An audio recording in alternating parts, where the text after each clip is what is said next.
With funding value and volume down by 90% and 50% respectively from all-time highs, many global edtech startups have struggled or even failed post-COVID. The CEO of Coursera, an online course provider with over 20 million users in the Middle East and Africa, explains why edtech startups have failed and what they're doing to still stay in the game. Part of what's happening with respect to the slowdown in growth is when an industry grows that quickly, as we did during COVID. Coursera grew revenues 59% in 2020. I mean, it was a pretty big growth rate. We also went public in 2021. One of the things that you learn, there's a couple big lessons that you learn. One is go after the big markets with big opportunities and try to get scale. Two is when times are good, raise money.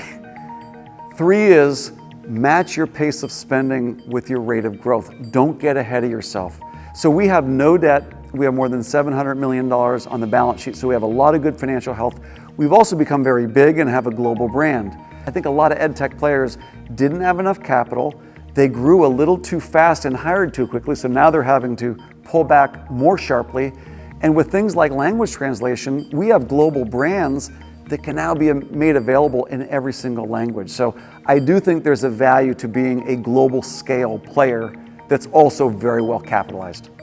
Coursera has partnerships with government and private institutions across the GCC to upskill workforce, as well as universities to teach industry-specific micro-credentials to produce job-ready graduates. Thanks to artificial intelligence, Coursera now offers 4,800 courses in 24 languages, including Arabic, a feature that has helped them scale aggressively in the region. So what we see is about 20 million learners in the Middle East and the Africa region have come onto Coursera, learning largely in Arabic now, but learning from Stanford and Princeton and Duke and Michigan, also KAUST and Khalifa University and Al Faisal. So really it's a lot of content that's now available for the first time in Arabic, teaching skills for the highest demand jobs. So we can now translate a course for about $20. It used to cost $13,000. This means we're translating almost all the courses all the time. AGBI reported earlier this year that the UAE alone will need up to 30,000 more teachers by 2030.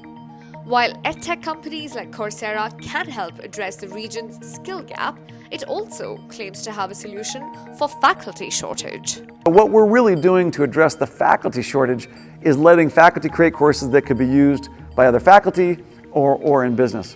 So that's one of the things. We're also doing a lot of faculty training. So there are many courses that teach higher education faculty and also K through 12 teachers. What are the new ways of teaching with this kind of technology? We're also building a lot of tools so those teachers can build custom courses.